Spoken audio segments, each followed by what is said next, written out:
Bombay High Court questions Badlapur encounter theory, says firing by accused hard to believe. Prima facie, there is foul play. Bombay High Court raps Maharashtra cops, calls them negligent. Maharashtra Chief Minister defends Badlapur encounter in an exclusive conversation with India Today. Says the shootout happened in self-defense. This was Shinde speaking at India Today's Mumbai conclave today. ये self defence है। ये police के ऊपर गोली चलाई, police घायल है। Self defence के में क्या पुलिस ने उसको छोड़ना चाहिए? आप कह रहे हैं कि ये सही हुआ है? अगर वो भाग जाता तो विपक्ष कहते पुलिस ने उसको भगा दिया। पुलिस के पास बंदूक है, क्या शोपीस है?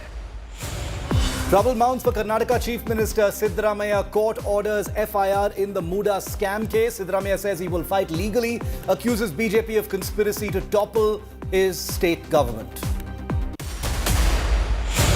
She's the queen of problems for the BJP. Member of Parliament Kangana Ranaut makes a U-turn on bring back farm laws remark. Says her stand aligns with the party. Rahul Gandhi slams Kangana, asks if Prime Minister Modi or the BJP MP who decides government policy.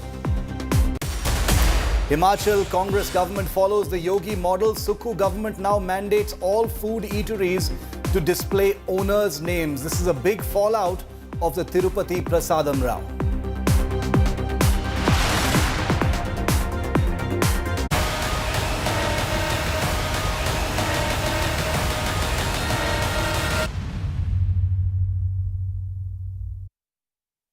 The Israel-Lebanon war has escalated further in the last 18 hours. Earlier today, the Hezbollah, supported by Iran, launched even more strikes against Israel. This came after Israel launched a huge and concerted barrage of airstrikes at Hezbollah hideouts in Lebanon, which killed more than 585 people, according to reports, and over 1,800 people injured. The Israeli strikes have also neutralized, according to reports, 9 top commanders of the Hezbollah, including Fuad Shukra, who is one of the founding members of the Iran-backed group. Israel Prime Minister Benjamin Netanyahu released a statement insisting Israel will continue to pound Hezbollah, insisting Israel has information that people have missiles and rockets in their basements and that the group is continuing to use civilian human shields. Any house with weapons, arms and ammunition will be taken down, warns the Israeli Prime Minister. And joining us live and exclusive now is Reuven Azar. He is the new Israeli ambassador to India. He takes over at a critical time in the war, right before this conflict is a year old. Ambassador Azar, welcome to India Today Studios. Thank you, Shiv, and happy birthday. Thank you very much. Let's get straight to the big questions at this time. Ambassador, the northern front of Israel in Lebanon is where all the quote-unquote action is right now. And I hesitate to use the word action because there are very serious things happening there. We've seen pagers exploding. I'll come to that in just a moment. But the airstrikes that have taken place in the last 48 to 72 hours are said to be aimed at completely debilitating the Hezbollah. How is that going? 585 people killed, at least 2,000 people apparently injured. Is Israel achieving what it is setting out to do? Well, Israel is trying to achieve a ceasefire for the last 11 months since Hezbollah, in an unprovoked way, attacked Israel on the 8th of October. And the aim of our policy is to implement UN Security Council Resolution 1701 that states very clearly that Hezbollah is not allowed to deploy on the Israeli border. If Hezbollah, agrees to that, then there will be no war. There will be immediate ceasefire. But unfortunately, what is happening in the last few months, that despite diplomatic efforts led by the United States, this is not happening. And we have evacuated 70,000 people out of their homes in northern Israel as a result of these Hezbollah attacks. So we are determined to achieve our goal because our people want to go back to their homes. And in order to achieve that, we are now employing more force. Yeah. And what we did is that we targeted 1,700 military targets, most of them inside homes in villages in South Lebanon, to which Hezbollah introduced weapons and missiles, breaching international law, using in an immoral way the fact that there are civilians there in order to conceal weapons. We have gathered that intelligence, and actually, before we started, we encouraged all the people that are living in those places or near those places to evacuate immediately. This came in telephone calls, in flyers, in radio transmissions, in every possible way. And thanks to that, the number of casualties actually is pretty low compared to the number of targets that we have targeted. But Ambassador, some would ask, when the Israeli Prime Minister and the government have called for an evacuation of civilians, aren't these people, by Israel's own claim, being held there against their will as human shields? Where are they to go if they are asked to evacuate? If they are being oppressed by the Hezbollah, as the Israeli government claims, where would these civilians go is a question that many are asking. Unlike the Gaza situation, in which Hamas actually shot at people at gunpoint and try to prevent the evacuation. Here you have a different situation because the territory of the southern Lebanon is wider, and we have seen tens of thousands of people, according to reports of the Lebanese government, already 500,000 people actually have been evacuating from these areas, which is a positive thing if we want to avoid more civilian casualties. But we are determined, Chief, we are determined to restore peace to our region. And therefore, these capabilities that were built with Iranian support, with financial support, with training, with transfer of technology, this has to stop. Yeah. And we are determined. The Israeli public is united in the decision to do whatever it takes in order to remove this threat. And again, this could stop tomorrow or even today if Hezbollah commits and the Lebanese government commits to implement UN Security Council Resolution 1701. Was there a tipping point? What was the trigger point, Ambassador? Because it's difficult to tell because there's so much happening. But, I was there in October and November last year for 3 weeks. And the Hezbollah, which is most certainly the most well-armed, perhaps the most well-organized of the Iranian proxies, the three H's, the Houthis, Hamas and Hezbollah, they've been mounting concerted attacks, especially in the northern part of Israel, using anti-tank weapons, long-range drones and things like that. What was the trigger point now for this sudden shift, in Israeli might towards southern Lebanon? Well, it's connected to the fact that, first of all... Or was it preemptive? Yeah, it was connected to the fact that, first of all, we couldn't, on the 7th of October, deal with simultaneously with all the threats. We have a strong army, but it's not that big. Yeah. And we had to organize ourselves. We had to deal, first of all, with the threat coming from Gaza. And we did that. So in Gaza, you have a situation today in which most of the threat, the missile factories, the stockpiles, that has been dealt with. The Hamas army is defeated. They still have sporadic terrorist attacks at our forces.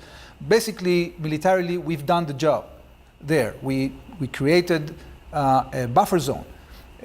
So Hamas cannot attack now Israel. It's a problem for them to contraband weapons from the Sinai because we are sealing the border.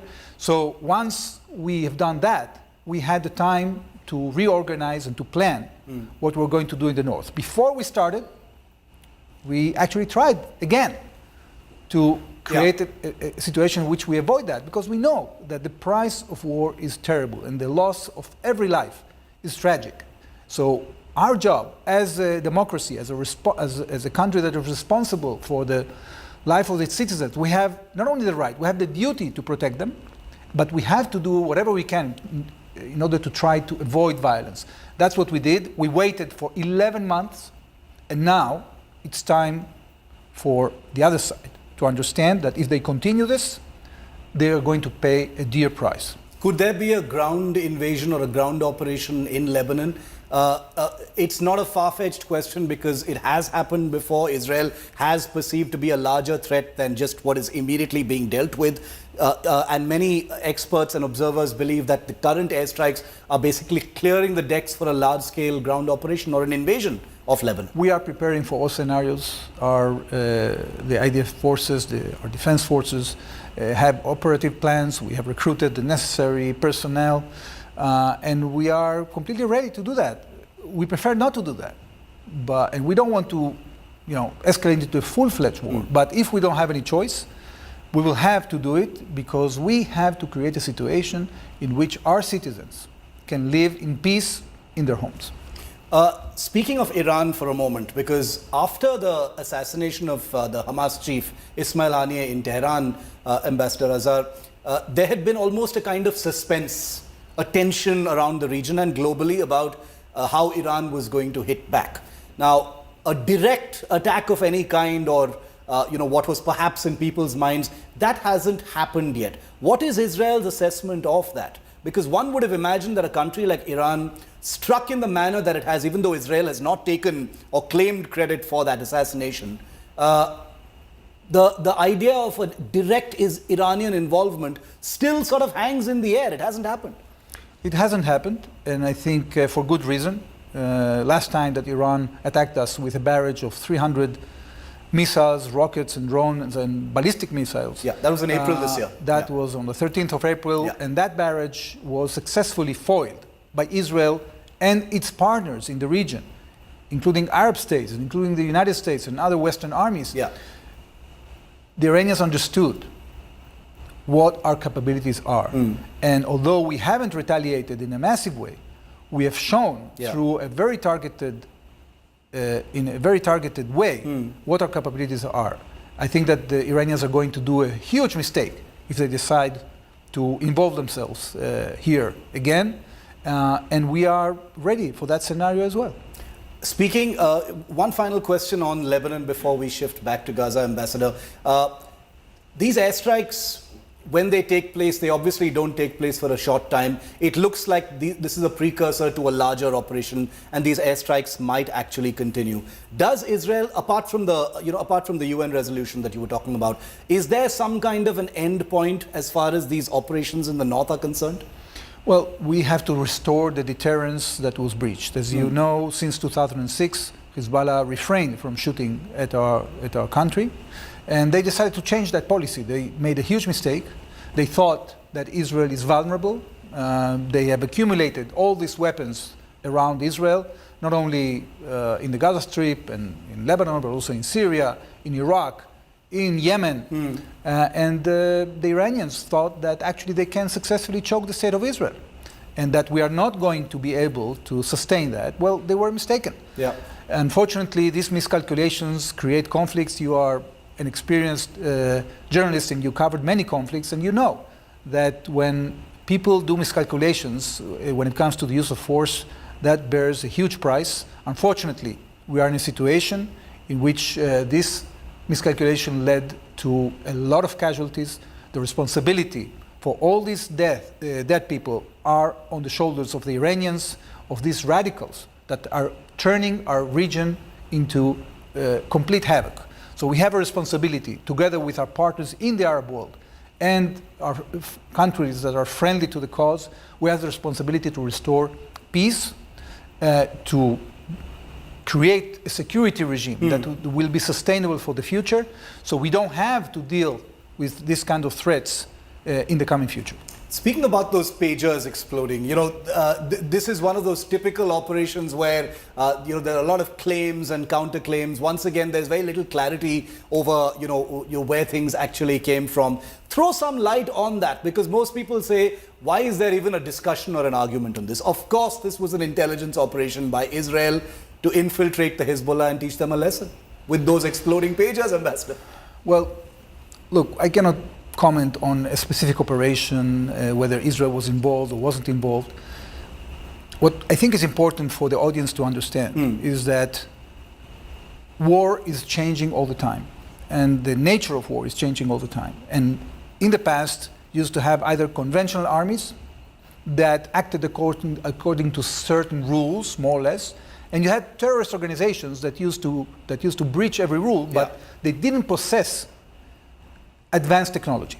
What we are having today, as a direct result of the Iranian involvement in supplying technologies and training to these terrorists is that you have terrorist armies that are equipped with sophisticated weapons and with capabilities that even conventional armies don't have. You know, these proxies know how to do cyber attacks. This is something unimaginable, and unfortunately, this is what the world is going to get in the near future unless we defeat them. And therefore, for countries that respect the law and follow norms, it is very hard to deal with these people that abuse every norm and use our values against us by firing from hospitals, by manipulating media, things like that. And therefore, we also have to think outside the box if we want to defeat the terrorists. Has the last 1 year been a surprise to the Israeli system in terms of the technology and capabilities that have been obtained by some of these groups? Like you said, cyber attacks. We've seen some long-range drone attacks as well, guided munitions. Well, actually, when it comes to cyber and to drone attacks, this is something that we've been watching very carefully and preparing against. As you probably know, Israel possesses capabilities when it comes to missile defense and drone defense that like almost no other country in the world. So we've been able to foil more than 90% of the attacks that are coming from the air. It's not an impermeable system, but it's one of the best systems in the world. Also, when it comes to cyber, actually Israel is one of the most attacked countries in cyber in the world. We have huge amounts of thousands of attacks every day, and we've been able, thankfully, since the 7th of October, to sustain all the attacks against us and maintain resilience and functionality of all our systems, not only the military systems, but also the civilian systems. Now, of course, the 7th of October was a huge surprise, and it was a failure, both intelligence failure and operational failure when it comes to the Gaza Strip itself. The question is, how fast can you recover from that? And thankfully, I think that Israeli society has shown immense amounts of voluntarism, of dedication, of conviction, and of cooperation in order to deal with the threat. We had to reinvent the wheel to a certain extent when it comes to fighting, for example, the tunnel threat.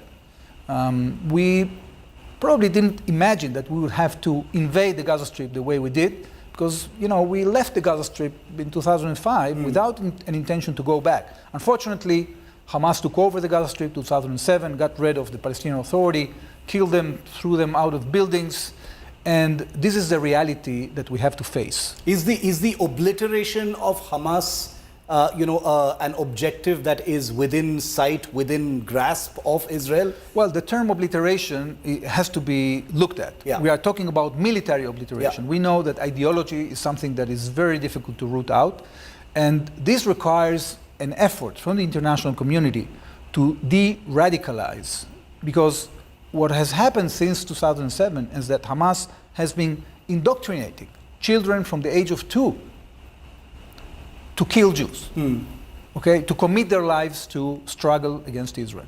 And this has to change. If we want to achieve peace at some point in time, we need to follow the steps of countries that have successfully de-radicalized, like the UAE, like the efforts Morocco is doing, like Saudi Arabia is doing. So there are examples to follow, and if we really want to have a future with our neighbors, and we want to have self-rule for the Palestinians, we will have to find partners that will help us to de-radicalize that society. But Ambassador, whichever way you slice it, whichever account you accept as being close to the reality, what's happened in Gaza has resulted in a huge loss of life, possibly a lot of civilian life as well. What is Israel's assessment of it?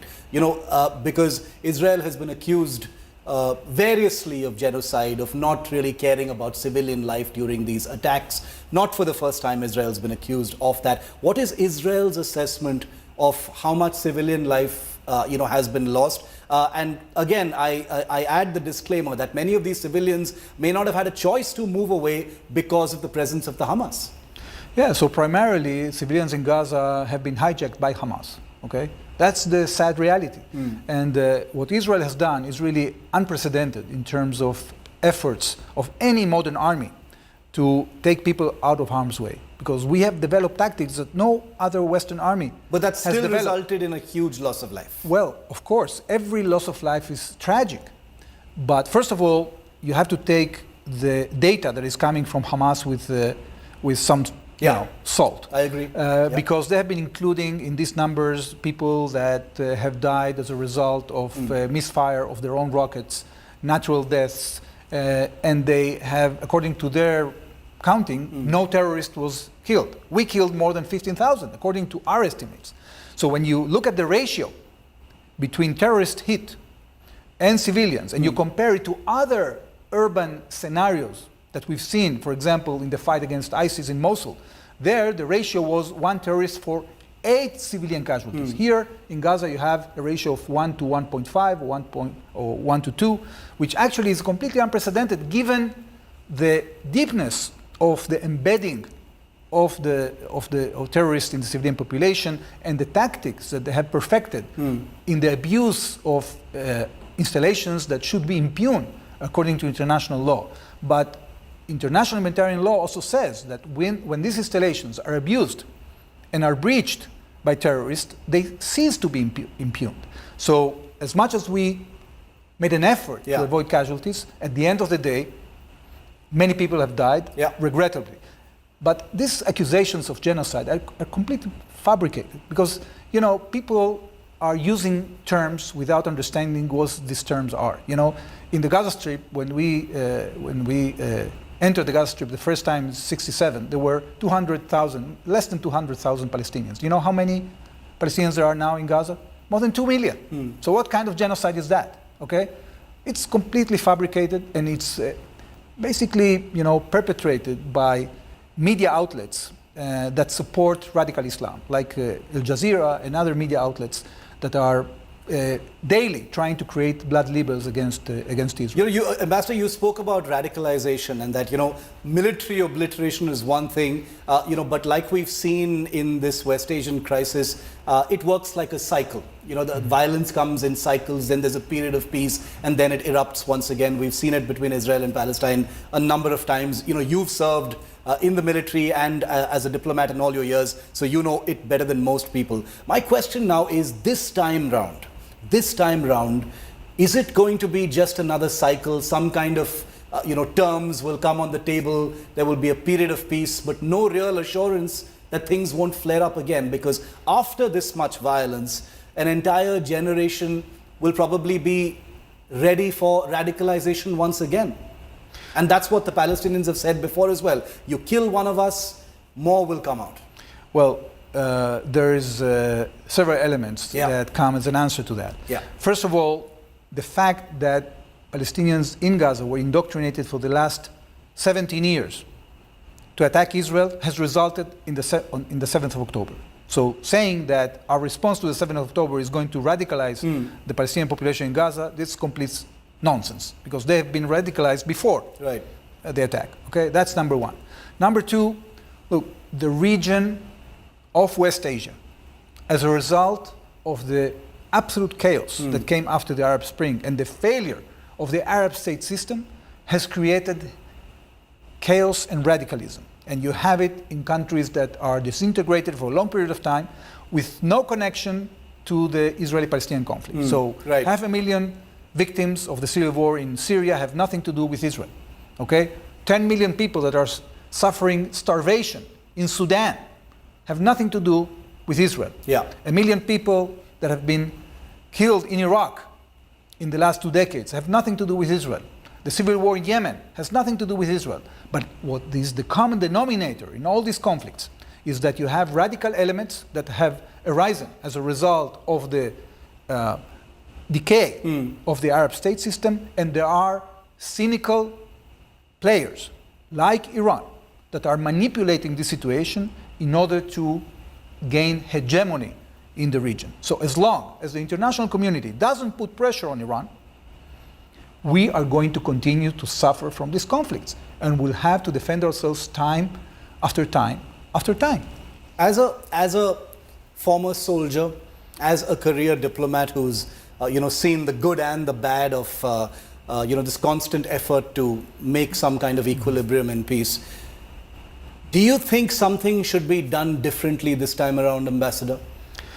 Yes, I think that, I'm very optimistic, and I'll tell you why.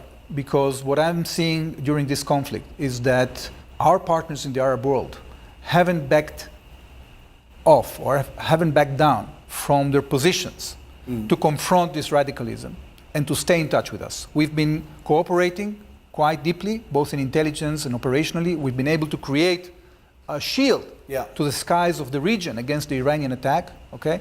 And if we show resolution together with our Western partners, with other countries that want peace, like India and other countries, we can create a corridor of security and stability and peace and prosperity in the West Asia, because we have enough partners to do that. The only thing that we have to show is resolution against the radicals. We have to have the backing of international organizations, of the US, and if people are going to think that West Asia is a lost cause and there is no reason why to continue investing in this region, then of course those who want to terrorize the region will win. We want to prevent that, and Israel will not move from the region. One final question, Ambassador, in that case, speaking of partners, India, as you know, does have special relationships in this region with Israel, with Palestine, with all of your neighbors as well. Do you see some kind of a special role for India in whatever unfolds now?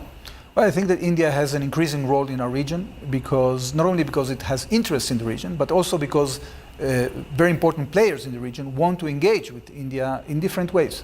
So I think that once this war is over, we will be able to go back to plans that we had to create a corridor of connectivity between Asia and Europe.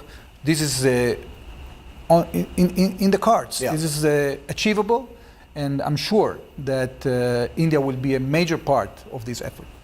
We look forward to speaking to you again soon. Thanks for taking our questions here on India Today, Ambassador Reuven Azar of Israel. It's a story that we will continue to track very, very closely right here. We're taking a very quick break. On the other side, we're shifting from the Israel crisis to domestic politics, where BJP MP Kangana Ranaut has once again reminded everyone that she's the queen of trouble for her party. That's next.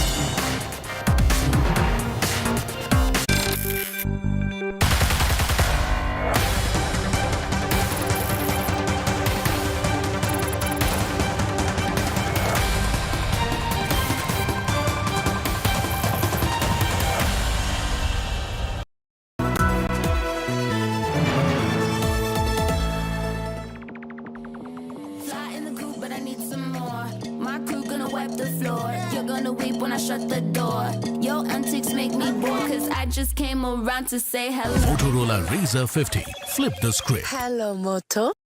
Feels like home. Dulux Velvet Touch with True Color Technology. Feels like home. Dulux, Dulux, Dulux. Politics करना ज्यादा मुश्किल है या world champion को Olympics में हराना हो? ये क्या पहलवान बनाम पहलवान आपने बना दिया यहाँ? लस्सी ऑफ हरियाणा टू गुड। आप लोग सब दलित समुदाय से हैं। जाति के खिलाफ बोलेंगे तो अपने आप ही लोग एंटी हो जाएंगे। बीजेपी ने कुछ किया ही नहीं। तो आप कह रहे हैं चौलिया की सिस्टम खत्म हो गई। Bhupinder Singh Hooda at the age of 77, final election. You are not tired, not retired. I'm not tired. This paratha tells me one thing. Haryana is a small state, but it thinks big.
Make your media plan smarter with India Today Live TV on your connected devices. Amplify your brand with 100 million smart internet viewers. To advertise, mail us at sales@aajtak.com. Make your media plan smarter with India Today Live TV on your connected devices. Amplify your brand with 100 million smart internet viewers. To advertise, mail us at sales@aajtak.com.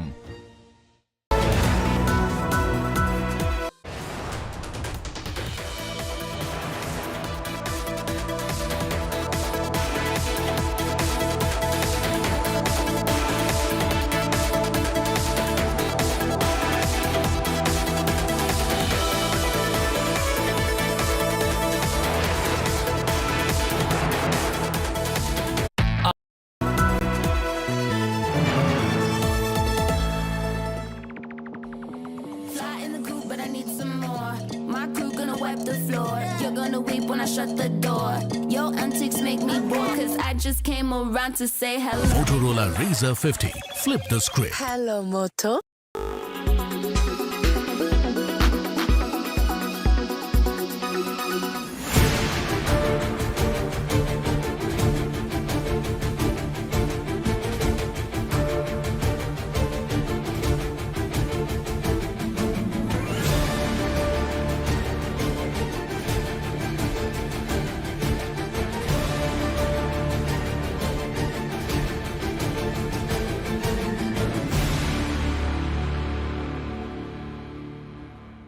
A group of activists, the BJP Karyakartas themselves, have exposed the Mooda land scam, brought it to the attention of the governor.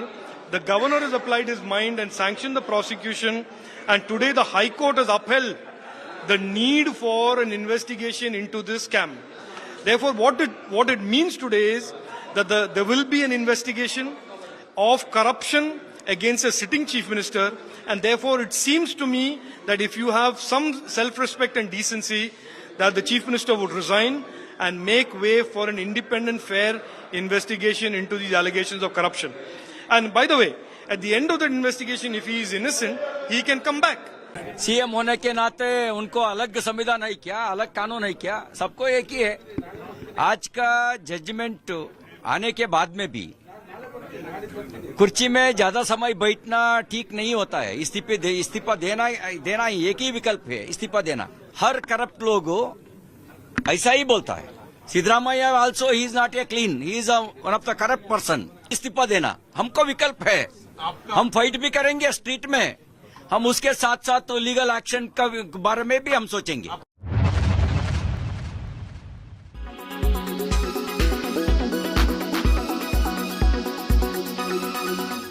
Make your media plan smarter with India Today Live TV on your connected devices.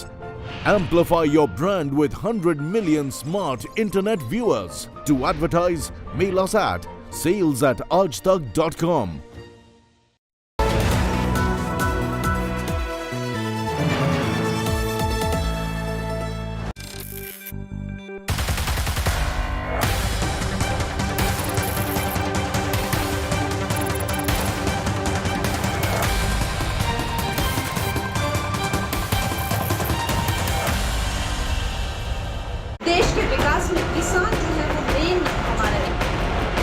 Kangana under fire once again. First urges centre to bring farm laws back. किसानों के हितकारी loss वापस आने चाहिए और किसानों को खुद इसकी डिमांड करनी चाहिए, और ताकि हमारे किसान भी जैसे बाकी जगहों पे समृद्धि हो रही है, हमारे किसान की समृद्धि में कोई ब्रेक ना लगे। Then makes a U-turn, apologizes. किसी को डिसअपॉइंट किया है, मुझे खेद रहेगा। I take my words back. Thank you. Star MP embarrasses BJP again. Congress fires mentally unstable giant. मेरे को लगता है वो मानसिक रूप से वो परेशान है, मानसिक बीमार है Kangana. Is Kangana BJP's problem queen? Top focus on 5 Live. Well, the BJP's Himachal MP Kangana Ranaut is learning the hard way that an outspoken actor celebrity doesn't always make a smart politician, and most definitely not during election time. Well, Kangana Ranaut has landed herself for the third time in a soup on the same issue, the farm laws issue. She said the farm laws should be brought back, triggering an unusual and instant chup karo wave from BJP leaders, one after the other. They're all very sensitive right now because of the Haryana election coming up, the whole Punjab issue in general, and therefore Kangana Ranaut has once again been pulled up and chastised by the BJP leadership, that too in public. It's embarrassing. Take a look. किसानों के हितकारी bill जो वापस लिए गए थे, तो पूरा देश जो है वो चौंक गया था। वो किसान आज भी वहां बैठे। The queen of controversy is back. This time, actor and BJP MP Kangana Ranaut has triggered another storm over farmers by advocating for return of 3 farm laws that were repealed by the centre in the aftermath of massive protests. तो देश के विकास में किसान जो है वो main हमारा एक पिलर ऑफ स्ट्रेंथ है। तो मैं चाहती हूँ कि वो खुद ऐसी अपील करे कि भाई हमारे जो 3 लॉज जो हमसे जो सिर्फ और सिर्फ कुछ एक राज्यों में जो है उन्होंने उसको लेकर जो है आपत्ति जताई थी, मुझे लगता है कि उनको मैं हाथ जोड़ के उनको विनती करती हूँ कि सब किसानों के हित को ध्यान में रखकर जो है वो लॉज जो है वापस मांगे। BJP was quick to distance itself from Kangana's statement. ये बयान कंगना रनौत जी का व्यक्तिगत बयान है एवं भारतीय जनता पार्टी की तरफ से ना कंगना रनौत जी ऐसा कोई बयान देने के लिए अधिकृत हैं और ना ही उनका बयान जो पार्टी की सोच है 3 कृषि कानूनों को लेकर उसको दर्शाता है। The BJP clarification, however, wasn't enough to quell the firestorm. Congress launched a scathing attack, calling Kangana mentally unstable and accusing her of being addicted to controversy. मेरे को लगता है वो मानसिक रूप से वो परेशान है, मानसिक बीमार है कंगना। और नहीं यार, कुछ लोगों को ना आदतन हो जाती है कि मैंने कंट्रोवर्सी खड़ी करनी है, तो नहीं, बार बार बंदा ऐसा करता नहीं है।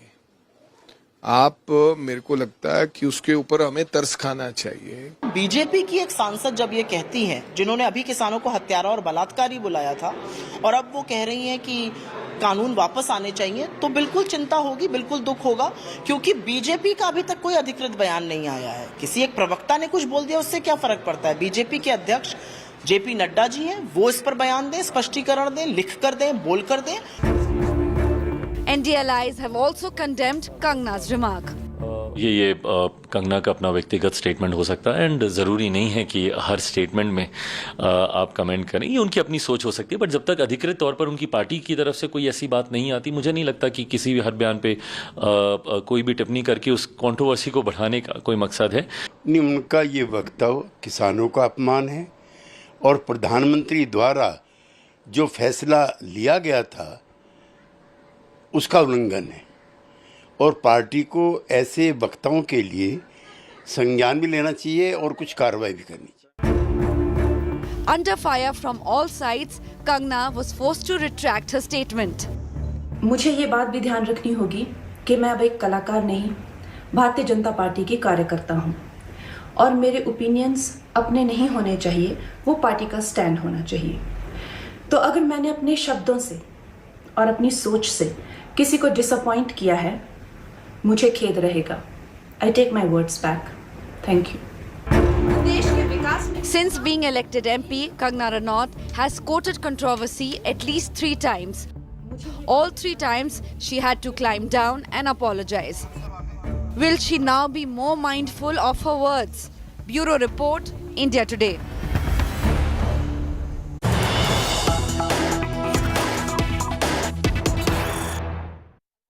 And Rahul Gandhi has also opened fire at Kangana Ranaut, the BJP MP. He says, who is deciding the government's policy?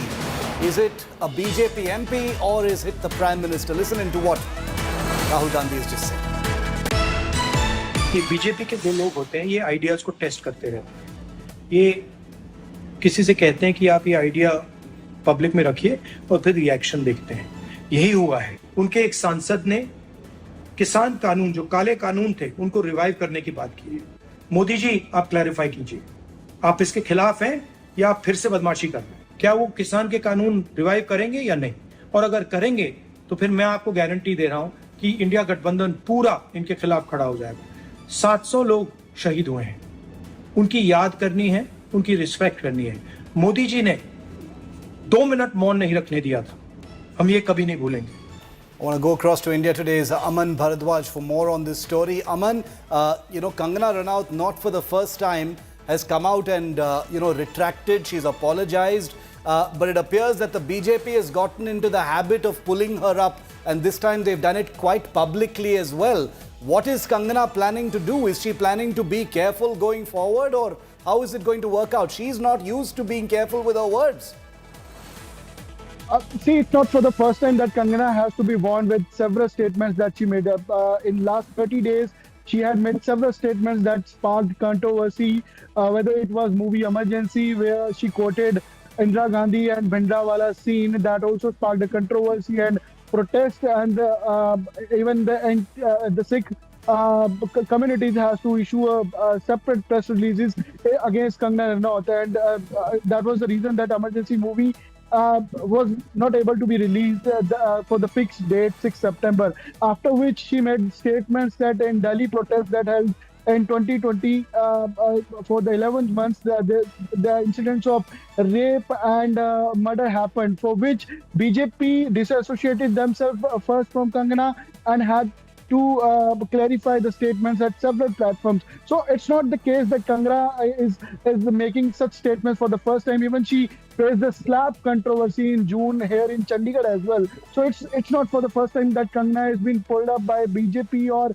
she has to apologize, or her statements been making a controversy. But politically, BJP is preparing themselves for elections in Jammu Kashmir and Haryana. So these sort of statements are affecting their political strategy as well. You see here in Haryana, Kanori border and Shambu border, touching the border area of Punjab and Haryana, are witnessing protests from last 10 months. And several farmer leaders are present over there, which are demanding for the justice and for further demands that were promised in 2020 at Delhi protests. So even that are not fulfilled. But when Kangana Ranaut makes such statements that she called Khalistani, or she made statements, so that sparks a controversy. But now has to see, because farm leaders have also demanded that she should be disqualified. Sedition charges should be placed on Kangana. She should be booked. Let's see whether the BJP decides that they've had enough and they take even stronger action against Kangana, or whether they're willing to give her a longer rope. It's a sensitive issue. In fact, Aman, thanks very much for joining me. Earlier, the last time that Kangana had said something that quote-unquote embarrassed the party on a sensitive issue of farmers and the farm laws, Kangana spoke to me right here at the India Today studios, and I asked her if she feels like she needs to censor herself more now that she's a member of parliament. And just 2 weeks later, she's landed herself in a soup again. Here's what Kangana had told me just a couple of weeks ago. Being a politician, being a new MP is an easy job, Kangana. And even now, are you feeling like you need to censor yourself? Are you feeling like there are things you can't talk about? Your party has just sort of distanced itself from you talking about the farmer protests, which is, I have to say, this is a topic that you've spoken about repeatedly. So obviously it affects you.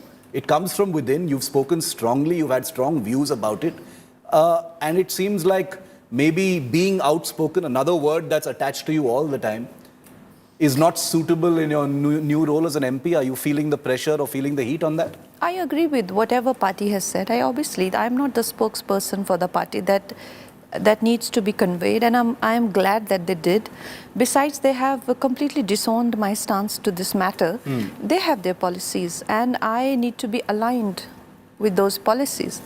And I do trust I do trust in my party, and I do believe that there's nothing more important to me than this party, because, and it's coming from a very genuine place, especially having worked on emergency and to see how they evolved from Jan Sangh to Janata Party, and how even Bharatiya Janata Party is an offshoot of that, and how many people for how many decades have just given their blood and sweat to have this party where it is. And to me, the party matters the most, because that's, of course, my bandwidth is that, and I do believe in them, and to them nation matters the most. But do you find yourself now having to think about or decide not to say something? The reason I'm saying this, Kangana, and this comes from a genuine place, which is that you've been looked at as a person who speaks her mind. There is no editing, there is no censoring when it comes to Kangana. She speaks her mind. And now suddenly you can't speak about an issue that very many people, and mind you, many people even agreed with what you said about the farm protests, etc. The analogy you may have drawn may have been controversial, but there were people who actually agreed with what you said. So did someone call you and say you can't be speaking like this? Yeah, of course. Of course I was reprimanded, and that's fine. It's fine with me. I do not think that I am the final voice of the... I mean, I have to be really crazy and stupid to believe that.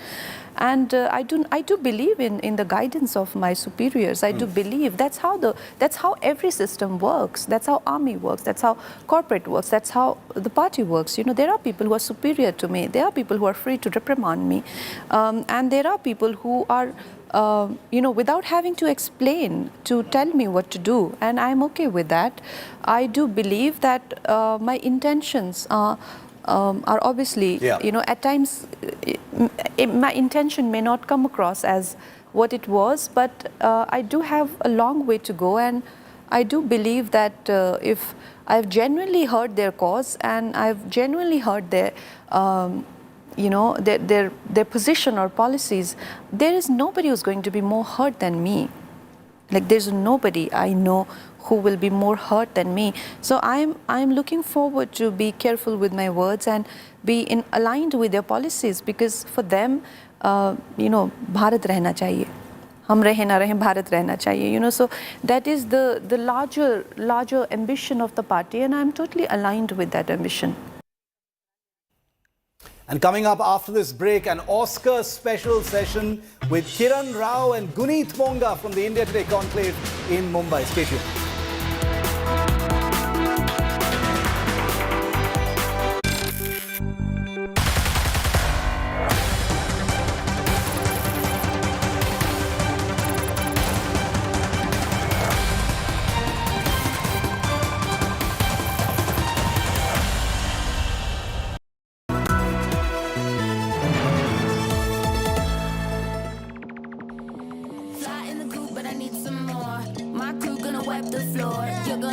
Shut the door. Your antics make me bored, cause I just came around to say hello. Motorola Razr 50. Flip the script. Hello, Moto. Motorola Razr 50 Ultra comes with Google Gemini. Hi, I am AI anchor Sana, bringing the top headlines for you, presented by Motorola. Foreign diplomats arrive in Jammu and Kashmir to observe polling. Omar Abdullah says, this is not good. Aam Aadmi Party convener Arvind Kejriwal writes letter to Mohan Bhagwat, asks 5 questions to RSS chief. Hezbollah's top commander Ibrahim Kobesi killed in Israeli airstrike.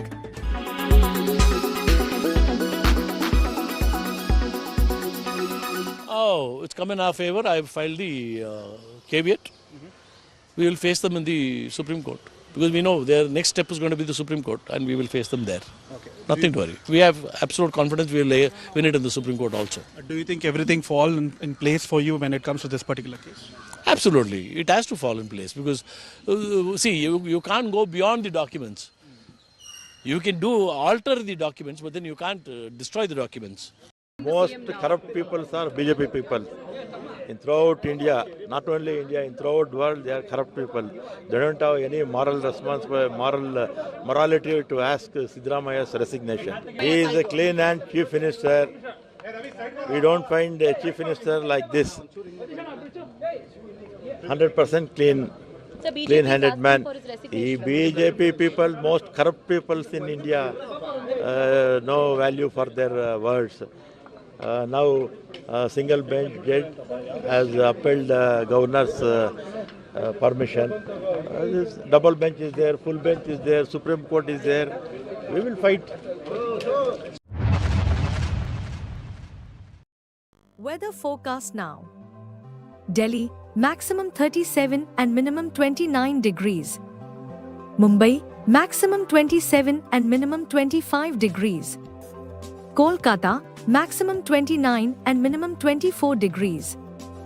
Bangalore, maximum 24 and minimum 20 degrees. Chennai, maximum 33 and minimum 26 degrees.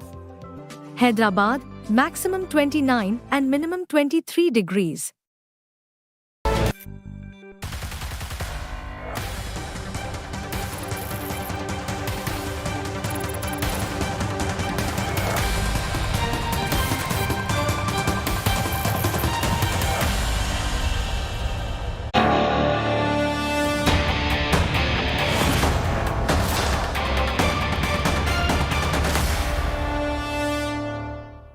The title of the session is How Women Are Redefining Indian Cinema.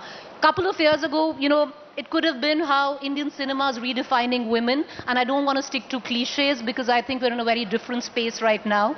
And it's been a marquee year for Indian cinema. Richa, your film, Girls Will Be Girls, has won at Sundance. Richa and her husband have produced that film. You have Puneet Monga, who's an Oscar winner, and her film, Elephant Whisperer, last year won at the Oscar Best Documentary. And congratulations, Kiran.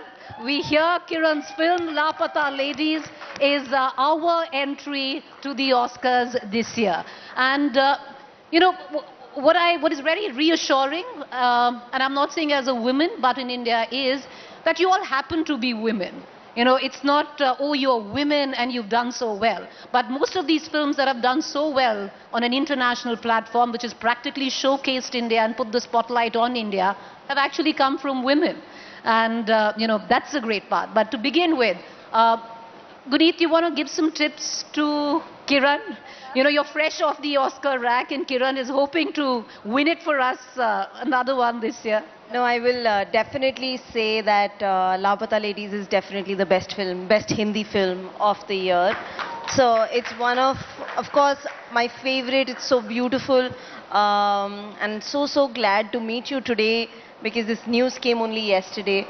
But yes, it is, I think, the few stages, which is the shortlist and the nomination.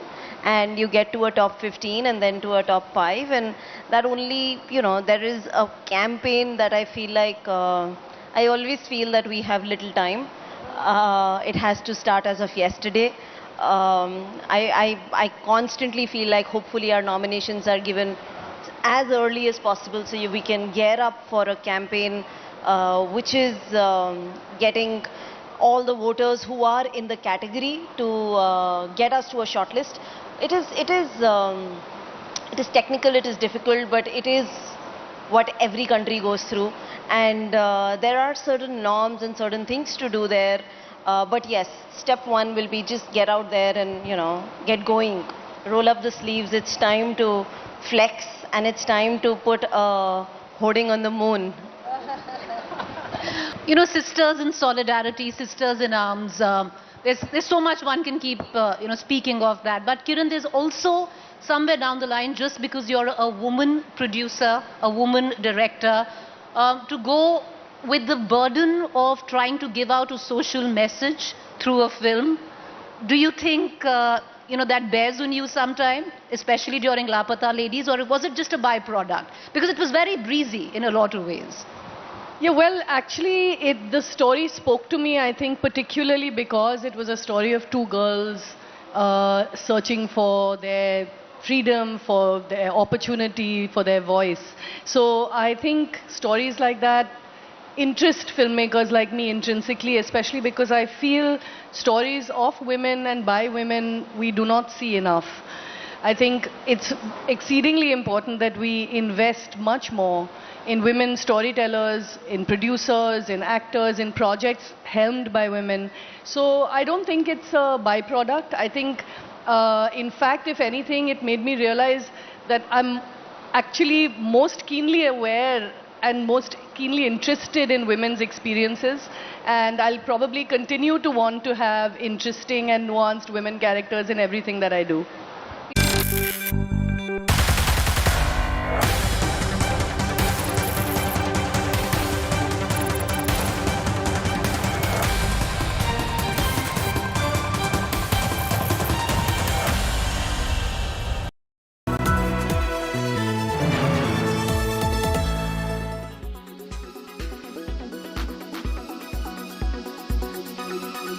Police के जानकार सब बताते हैं कि ऐसी घटनाएं cover up के लिए की जाती हैं, परसेप्शन और संदेश मेंटेन किए जाते हैं, और परसेप्शन और संदेश ही मेंटेन हो रहा है, लॉ एंड ऑर्डर पर काम नहीं हो रहा। इसलिए योगी सरकार 7 साल से चिल्ला रही है कि अपराधी प्रदेश छोड़ गए, लेकिन सबसे ज़्यादा खुलेआम दिन दहाड़े डकैती इन्हीं की सरकार से शुरू हुई है। और ये पुलिस किसी की नहीं होती, जब इसकी जान पे बनाती है, जब ये कोर्ट में फंस जाती है तो अदालतों के सामने सरेंडर कर देते हैं, जैसा कहते हैं। जब ये फंस जाते हैं तो अपना परसेप्शन मेंटेन करने के लिए कुछ भी कर देते हैं। जब अन्याय हुआ अयोध्या में निषाद के साथ, तो क्या अखिलेश जी बोले? हिम्मत नहीं पड़ी कि बोले। 67 मुसलमान मारे गए तो नहीं बोले। 17 जाट गुजर मारे गए, 20 ब्राह्मण मारे गए, 19 राजपूत मारे गए, 24 अत पिछड़ा मारा गया, 26 अन्य मारे गए तो बोले? बोली नहीं आ रही है। Weather forecast now. Delhi, maximum 37 and minimum 29 degrees. Mumbai, maximum 27 and minimum 25 degrees. Kolkata, maximum 29 and minimum 24 degrees. Bangalore, maximum 24 and minimum 20 degrees. Chennai, maximum 33 and minimum 26 degrees. Hyderabad, maximum 29 and minimum 23 degrees.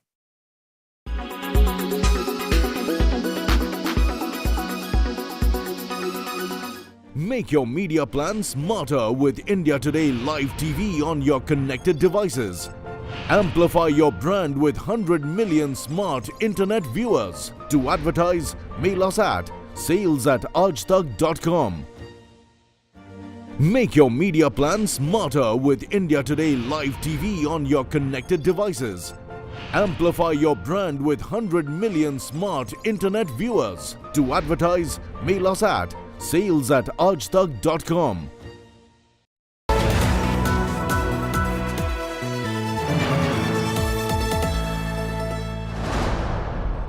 By Veka, India's largest selling UPVC window. Gift a Parker today. Unwrap happiness. Pot and Bloom. Gifts that grow, smiles that last.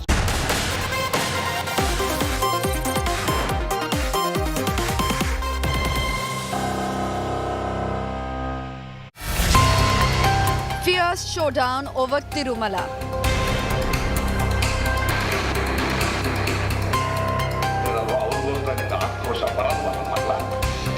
Pawan Kalyan takes on Prakash Raj. It's not just Prakash Raj Garu, all the people who thinks in the name of secularism. You're going haywire. Let me tell you guys, we are extremely hurt. Sanatan Dharma face-off gets bigger.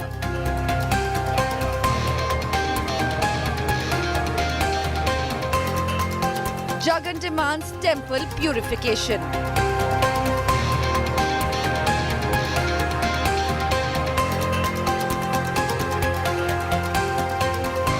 Politics over prasadam. That is our top focus on 6 p.m. Prime. It's a big southern eruption over politics over the Tirupati laddus, and it's gotten pretty ugly and involves some of the biggest southern stars. I'm going to get into it in just a moment. I'm Shiv. Thanks for being with me on 6 p.m. Prime. Here are the headlines. Bombay High Court questions Badlapur encounter theory, says firing by accused hard to believe.